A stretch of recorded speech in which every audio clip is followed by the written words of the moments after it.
নমস্কার বন্ধুরা, আজকে আমরা কারকুল আর একটা ডিম দিয়ে অসম্ভব মজার একটা রেসিপি করব, যেটা বানানো খুবই সহজ, খেতে কিন্তু খুবই ভালো হয়। তাহলে আসুন দেখে নিই আজকে রেসিপি। সবার প্রথমে এখানে নিয়েছি 2টা কারকুল। এবার কারকুলের কাঁটাগুলোকে আমি এভাবে চেঁচে ফেলে দেব। এগুলো কিন্তু খুব ভালো করে না ফেললেও চলবে, হালকাভাবে ফেলে দিলেও হবে। এখন কারকুলটাকে কেটে নেব। প্রথমে বোটার সাইডটা কেটে বাদ দিয়ে দেব। আর এই রেসিপির জন্য কারকুলগুলোকে একটু মোটা করেই রাখতে হবে। যে দেখুন, ঠিক এরকম করে আমি মোটা করে কেটে নিয়েছি। আর এভাবেই আরেকটা কারকুলও কেটে নেব। এখন জল দিয়ে ভালো করে ধুয়ে নেব। আমি 2টা কারকুল দিয়ে করছি, আপনারা চাইলে কিন্তু কারকুলের পরিমাণটা আরো বাড়িয়েও নিতে পারেন। আর যদি কারকুল বাড়িয়ে দেন তাহলে ডিমটাও বাড়িয়ে দিতে হবে। এখন গ্যাসে একটা কড়াই বসিয়েছি, দিয়ে দেব জল,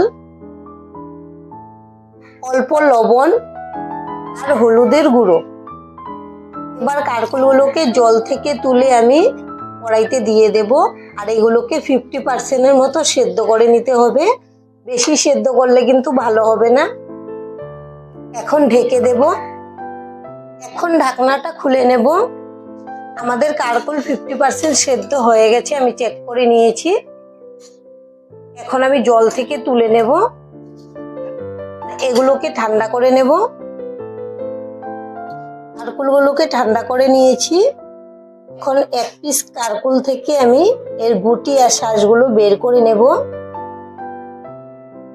গুটি আর শাঁসগুলো বের করে আমি একটা বাটিতে নিয়ে নেব। এগুলো কিন্তু আমি ফেলবো না, আমাদের কাজে লাগবে। এই যে একটা বের করে নিয়েছি, আর এভাবেই সবগুলো বের করে নেব। এবার গুটি আর শাঁসগুলোকে একটা মেশার দিয়ে মেশ করে নেব। গুটিগুলো কিন্তু কচি আছে, এরকম কচি থাকলেই ভালো লাগবে। আর এখানে নিয়েছি পেঁয়াজ কুচি। এখান থেকে আমি অর্ধেক পেঁয়াজ দিয়ে দেব। আর দিয়ে দেব কাঁচা লঙ্কা কুচি। যদি ঝাল আপনারা কম পছন্দ করেন তাহলে ঝালটাও কমিয়ে দেবেন, আমরা যতটুকু দিয়েছি তার থেকে। এখন দিয়ে দেব লবণ, হলুদ গুঁড়ো, ঝাল লঙ্কার গুঁড়ো, জিরে গুঁড়ো, সবকিছু একসঙ্গে একটু মিশিয়ে নেব। এখন এখানে নিয়েছি একটা ডিম। আমি ডিমটা ভেঙে দিয়ে দিলাম। আর নিয়েছি কর্নফ্লোর।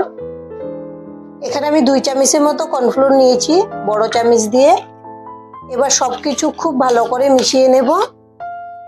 আমি মেশার নিয়েছি, মেশার দিয়ে খুব ভালো করে মিশিয়ে দেব। সবকিছু যেন একসঙ্গে খুব ভালো করে মেশে। আপনারা চাইলে কিন্তু হাত দিয়েও ভালো করে মেখে নিতে পারেন। এখন কিন্তু সবকিছু খুব ভালো করে মিশে গেছে। আর এদিকে গ্যাসে একটা প্যান বসিয়েছি, প্যানটাকে খুব ভালো করে গরম করে নিয়েছি। এখন দিয়ে দেব সাদা তেল। তেলটাকে একটু নেড়ে নেব। এখন গ্যাসের ফ্লেমটা লোতে রেখে দিলাম। এবার আমি কারকুলের পিসগুলো একটা একটা করে এখানে বসিয়ে দেব।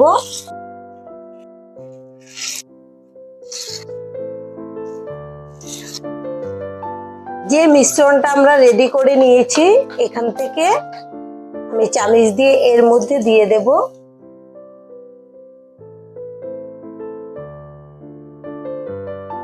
আমাদের আজকের রেসিপিটা দেখার পর যদি আপনাদের ভালো লাগে, একটা লাইক অবশ্যই দিয়ে দেবেন। আপনাদের একটা লাইক আমাদেরকে অনেক উৎসাহ দেয় নতুন নতুন ভিডিও বানাতে। আর আমাদের পাশে থেকে চ্যানেলটিকে সাবস্ক্রাইব করে নেওয়ার জন্য অনুরোধ রইল। একদম ইউনিক একটা রেসিপি, এভাবে আপনারা বাড়িতে খাবেন আর বাচ্চাদেরকেও বানিয়ে দেবেন। বাচ্চারা তো যে কোনো নতুন রেসিপি হলে খেতে ভীষণ পছন্দ করে, আর খেতেও কিন্তু ভীষণ সুস্বাদু হয়। এখন আমি ঢেকে দেব আর গ্যাসের ফ্লেমটা লোতেই রাখবো। যতটুকু সেদ্ধ হওয়ার বাকি আছে হয়ে যাবে। এখন ঢাকনাটা খুলে নেব।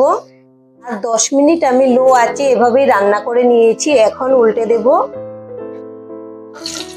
এক সাইড খুব ভালো করে হওয়ার পরে এখন উল্টে দিচ্ছি।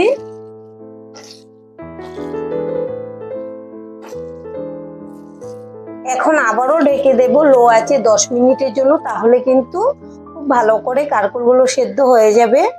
আরো 10 মিনিট পর ঢাকনাটা খুলে নেব। এখন উল্টে দেব। এই যে দেখুন, এই সাইড থেকেও খুব ভালো করে ভাজা হয়ে গেছে, আর আমি চেক করে নিয়েছি খুব সুন্দর করে সেদ্ধও হয়ে গেছে।